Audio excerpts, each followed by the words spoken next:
Your left and right of arc is that there was some, it's sort of terrible, terrifying, ordinary crime where there was some altercation which then escalated. Or, of course, it could be terrorism. But it is too early to say that. We don't know if there's any political, religious, ideological, or racial motive behind it. That, under the Terrorism Act 2000, is what gives you the notion of terrorism. 10 people are in hospital. 9 have life-threatening injuries after being stabbed on an LNER train in Cambridgeshire. It had left Peterborough when it seems the attack started. Here's what one passenger on board said. There was multiple people that had been stabbed that was making their way down, but the suspect had also come off the train as well. So while we were being told to come out of the station, the suspect was obviously running rampant as well, and I don't know reason. No one knows the reason why. That was the passenger, Gavin. 2 arrests were made after dozens of police officers attended the scene at Huntingdon station. Well, Simon Calder, the travel journalist, told us he fears the stabbings could affect how people decide to travel, whether they'll get the train. The only trains that we have any security checks for are Eurostar trains through the Channel Tunnel from London to Paris, Brussels and Amsterdam. Now, it's simply not feasible to have train marshals on trains, and it's never really been thought necessary before because the worst you would normally expect would be, drunk football hooligans. So for this to happen is deeply shocking. It will no doubt persuade some people who are perhaps thinking of going by train that it's too dangerous. Well, this became a Plato incident, albeit briefly, last night. That's the term used by police to indicate a marauding terror attack. That command was then rescinded, but counter-terrorism officers are still supporting the investigation as they work to establish the full circumstances and motivation. Chip Chapman joins us, former head of counter-terror at the Ministry of Defence. Chip, good morning. Good morning, Callum. What is your initial take on the incident, which is terrifying in its reality and its proximity to all of us? We could all be in a confined train carriage and an incident like this could happen. Thankfully, it is rare. It is, particularly on trains, and you're right to describe it as terrifying. That doesn't actually at the moment mean that it's terrorism. And when you're in a hollow tube, if it's a train or an aircraft, you're really contained, and that's why we really fear sort of aircraft being brought down, because that gives lots of multiple casualties. A train or a tube train is also somewhere where, of course, we've seen massive casualties with the Madrid bombing is one of the top 10 in Europe. And we also had the Parsons Green incident in 2017. They were both terrorism attacks. I think it's far too early to say this is a terrorist attack. And the involvement of the CT police does not mean an incident is terrorism. They're often drawn in following mass murders or mass incidents where the initial motive is uncertain. And often there is no terrorist declaration because of the legal restrictions aiming to stop juries being influenced. So far too early to say that. I think it's also interesting where it took place, because I think the time of travel between Peterborough and Huntingdon is somewhere generally between 14 and 16 minutes. They talked about this incident occurring at somewhere around minute 10.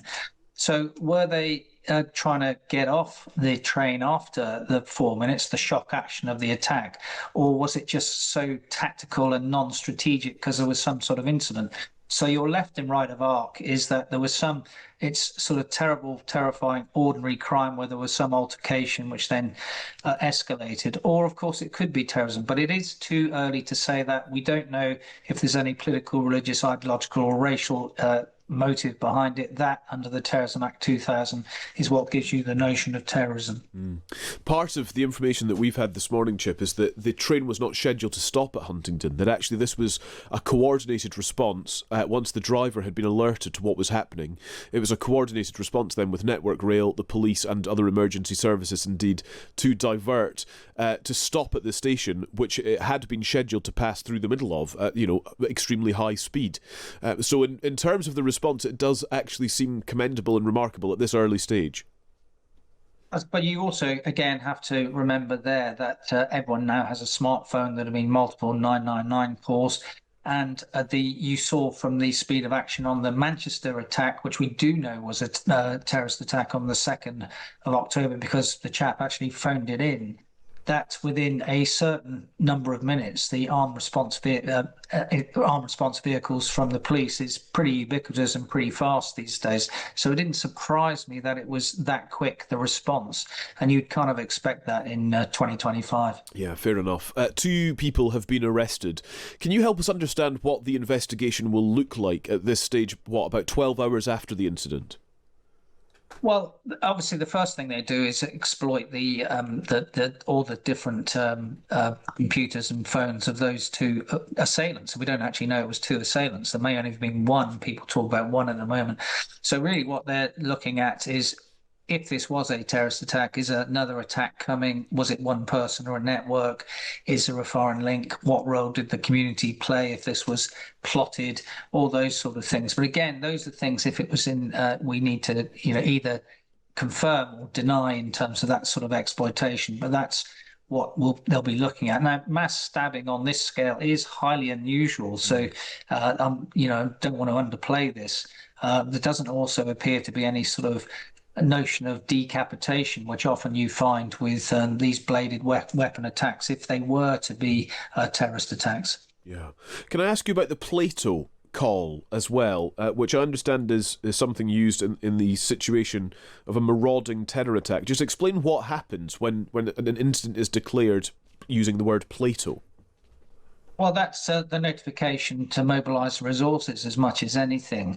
And I think the fact that it was rescinded quite quickly means that it was probably a mistake to call it, because, again, you need to know the information. But actually, because the response, as you said, was very quick in getting to Huntingdon, it was probably right to do it at the time in terms of mobilisation of the resources, but then also to rescind it, because what you don't want to have is often we have this, here we go again with this notion, because of groupthink and framing bias and confirmation bias, that people absolutely think from the get-go that it's sort of Islamist terrorism, for example. We absolutely don't know that it's got anything to do with that at the moment. So I think it was right to probably call it, and then right to rescind it when they did. Yeah. The other part of it, I suppose, Chip, is the legacy of an incident like this. It often, particularly in situations, for example, around aircraft, one incident or potential for incident has brought in a whole new range of security checks. We think of liquids, for example, and restrictions on liquids on aircraft over the last few years. What is your analysis of the safety and security of train travel, and whether that needs to be addressed? Well, they have looked at this in particular in, for example, the tube and the number of movements on the tube under a thing called Project Servitor. So there are sort of unarmed BTP officers and armed BTP officers who patrol the tube. But of course, they are open systems. You can't really have a closed system in multiple train journeys of 1 million people per day, neither the tube. You're right in terms of the travel correspondent, in that when an incident like this happens, you often have then threat inflation and dread hazard, which deters people from travelling. Until we know the real nature of this incident, that would be too premature for people really to reach that judgment. But, terror is about fear, even if it wasn't terror. And that fear occurs in the present tense, and that's what makes people change their behaviours. Yeah. Threat, inflation and dread hazard. They're the 2 concepts you just mentioned. That's interesting to think about this morning. Chip, thank you so much. Thanks for your expertise. Thanks for your time. Thank you. That's Chip Chapman, former head of counter-terror at the Ministry of Defence. Good to understand a lot more about the processes currently at play. We've heard from the Home Secretary, Shabana Mahmood, who's urged the public to avoid comment and speculation about the stabbings, and said she was receiving regular updates on the investigation.